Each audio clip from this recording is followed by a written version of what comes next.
আরেকটি ভিডিওতে তোমাদের স্বাগত জানাই। তো তোমরা কিন্তু অটোমেটিকলি যে টাইটেল এবং থাম্বনেল থেকে বুঝে গেছো যে আজকের ভিডিওটা কি হতে চলেছে।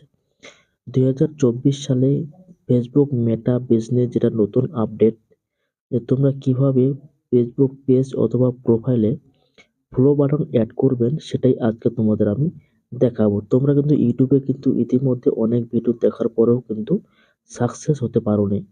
তো ঠিকঠাক মতো তোমরা কিন্তু এই কাজটি বা ফলো বাটনটি তোমরা কিন্তু যুক্ত করতে পারোনি। তো আজকে আমি তোমাদের এমনভাবে বুঝিয়ে দেবো বা কয়েকটি সেটিংসের মাধ্যমে তোমরা কিন্তু ফলো বাটনটি অ্যাড করতে পারবে। এটা কিন্তু 100% তোমরা শিওর থাকতে পারো। তো তার জন্য তোমাদের কিন্তু সম্পূর্ণ কিন্তু ভিডিওটা দেখতে হবে। তো ফেসবুকে ফলো বাটন অ্যাড করার জন্য তোমাদের সর্বপ্রথম যে কাজটি করতে হবে, তোমাদের কিন্তু এই যে প্লে স্টোর থেকে ফেসবুক পেজটি ফেসবুক যে অ্যাপটি রয়েছে সেটাকে কিন্তু তোমাদের আপডেট করে নিতে হবে। আপডেট করার পর তোমাদের ফেসবুক অফিসিয়াল যে অ্যাপটি সেটাকে ক্লিক করতে হবে, যে আমি আমার ফেসবুক অ্যাপটি এখানে ওপেন করে নিচ্ছি। এখান থেকে ওপেন করার পর তোমরা যেই পেজ অথবা প্রোফাইলে ফলো বাটনটি অ্যাড করবেন, তো সেটা এখান থেকে সিলেক্ট করে নেবেন। তো আমি আমারটা দিয়ে আমি দেখাচ্ছি, তোমরাও তোমাদের পেজ অথবা প্রোফাইলটি সিলেক্ট করার পর তোমরা কিন্তু এই যে উপরে এখানে যে এই যে থ্রি ডট রয়েছে, এই যে লোগোটি রয়েছে, এখানে তোমাদের ক্লিক করতে হবে। এখানে ক্লিক করার পর এখান থেকে তোমরা কিন্তু যে সেটিংসটা, এই সেটিংসে কিন্তু ক্লিক করতে হবে। এই সেটিংসে ক্লিক করার পর এরকম কিন্তু তোমাদের সামনে একটা ইন্টারফেস ওপেন হবে। তো তোমরা নিচে স্ক্রল ডাউন করলে দেখতে হবে, এখানে এখানে একটা অপশন দেখতে পাবে, হাউ পিপুল ফাইন্ড। এই যে আমি তোমার মার্ক করে দেখাচ্ছি, how people find and contact you. এখানে গিয়ে তোমাদের কিন্তু ক্লিক করতে হবে। এখানে ক্লিক করলে কিন্তু এরকম কিন্তু করে কতগুলি অপশন কিন্তু তোমাদের সামনে শো হবে। তো এখানে তোমরা চেক করে নেবে যে এগুলো অ্যালাউ করা আছে কিনা। যদি অ্যালাউ করা না থাকে তাহলে তোমরা এখান থেকে কিন্তু অ্যালাউ করে দেবে। তারপর এখানে তোমরা ব্যাগ আসবে, ব্যাগ আসার পর এখানে তোমাদের যে আরেকটি এখানে অপশন রয়েছে যে ফলোয়ার অ্যান্ড পাবলিক কন্টেন্ট, এই ফলোয়ার অ্যান্ড পাবলিক কন্টেন্টে তোমরা কিন্তু ক্লিক করবে। এখানে ক্লিক করার পর এই অপশনগুলি যতগুলি আছে এখানগুলি সবগুলো কিন্তু যারা পাবলিক থাকে, যেমন এটা ফ্রেন্ডস অফ ফ্রেন্ডস থাকে। এখানে যদি তোমরা ক্লিক করো তাহলে বুঝতে পারবে, তোমার দেখা দিচ্ছি এই যে এখানে কিন্তু পাবলিক করা থাকবে সবগুলোই। যদি তোমাদের পাবলিক করা না থাকে তাহলে কিন্তু পাবলিক করে দেবে, এগুলো সবগুলো কিন্তু পাবলিক করা থাকবে। এখানে কিন্তু তারপর নিচে স্ক্রল ডাউন করলে তোমাদের কিন্তু সব জায়গায় কিন্তু পাবলিক করে রাখতে হবে, সব জায়গায় পাবলিক করে রাখতে হবে। এগুলোকে অ্যালাউ করে দিতে হবে।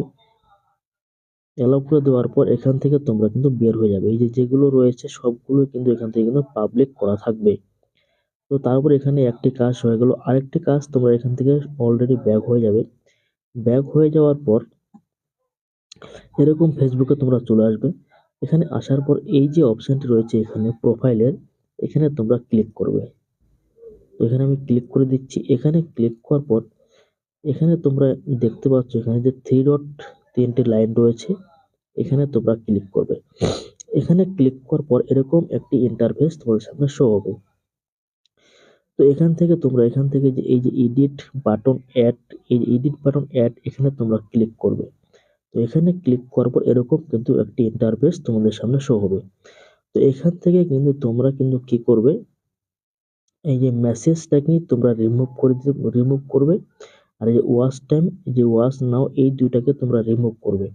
রিমুভ করে দিলে কিন্তু অটোমেটিকলি কিন্তু তোমাদের যে এইভাবে রিমুভ করে দিলে কিন্তু তোমাদের যে এই যে ব্যাক, এখানে তোমরা কিন্তু আবার তোমরা দেখতে পাবে যে তোমাদের যে ফেসবুক যে প্রোফাইলটা মানুষের কাছে পৌঁছালে কেমন দেখবে, এটা কিন্তু তোমাদের এখান থেকে কিন্তু তোমরা চেক করে নিতে পারবে। এই যে ভিউ এস, এখানে ক্লিক করলে কিন্তু তোমরা কিন্তু এখান থেকে কিন্তু চেক করে নিতে পারবে।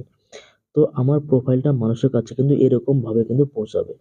তো এখানে যেমন আমি এখান থেকে কিন্তু ওয়াচ টাইমটি কিন্তু ডিলিট করলে কিন্তু শুধুমাত্র এই যে লাইক অথবা ফলো বাটনটা এখান থেকে কিন্তু অ্যাড করা থাকবে। তো আমি তোমাদের এখান থেকে আমি প্রুফ দেখিয়ে দিচ্ছি যে এখান থেকে আমি ব্যাক হয়ে যাব। ব্যাক হয়ে যাওয়ার পর এখানে আবার যে এডিট বটন, এখানে আমি ক্লিক করব। এখানে ক্লিক করার পর এডিট বাটনে ক্লিক করব। এখান থেকে এটাকেও আমি কিন্তু রিমুভ করে দেবো, যে ওয়াচ টাইম, এটাকেও আমি এখান থেকে কিন্তু রিমুভ করে দেবো। এখান থেকে রিমুভ করে দিলে এখন কিন্তু আমার ওখানে কিন্তু আর এই যে ওয়াচ টাইম এটা কিন্তু এখন থাকবে না। আমি যদি আবার তোমাদের সামনে আমি যদি দেখাই যে ভিউ অ্যাজ এখান থেকে, তাহলে কিন্তু এই যে দেখেন এখান থেকে কিন্তু শুধুমাত্র লাইক বটনটাই কিন্তু রয়েছে। তো এই লাইক বটনটা শুধু আমাকে দেখাচ্ছে, যদি আমার এই পেজটিকে নতুন কারো কাছে পৌঁছায় তাহলে কিন্তু এখান থেকে কিন্তু ফলো বাটন হিসেবে পৌঁছাবে। এবং এই লাইকে যদি আমার কেউ যদি লাইক করে তাহলে কিন্তু অটোমেটিকলি কিন্তু এটা কিন্তু ফলো হয়ে যাবে। যারা যারা আমাকে লাইক করবে তারা তারা কিন্তু ফলো হয়ে যাবে। তো এইভাবে তোমরা যদি ঠিকঠাক মতো সেটিংগুলো করতে পারো তাহলে তোমাদের পেজটি ফলো বাটনটা কিন্তু খুব সহজে তোমরা কিন্তু অ্যাড করতে পারবে। তো আশা করি তোমরা ভিডিওটি বুঝতে পেরেছো। যদি এরকম প্রতিনিয়ত ভিডিও পেতে চাও তাহলে অবশ্যই চ্যানেলটিকে সাবস্ক্রাইব করে পাশে থাকবে। আর এরকম নিত্য নতুন ভিডিও পাওয়ার জন্য অবশ্যই পেজটিকে ফলো করবে অথবা ইউটিউব চ্যানেলটিকে ফলো করবে। তো দেখা হচ্ছে নতুন আরেকটি এরকম ইন্টারেস্টিং ভিডিও নিয়ে।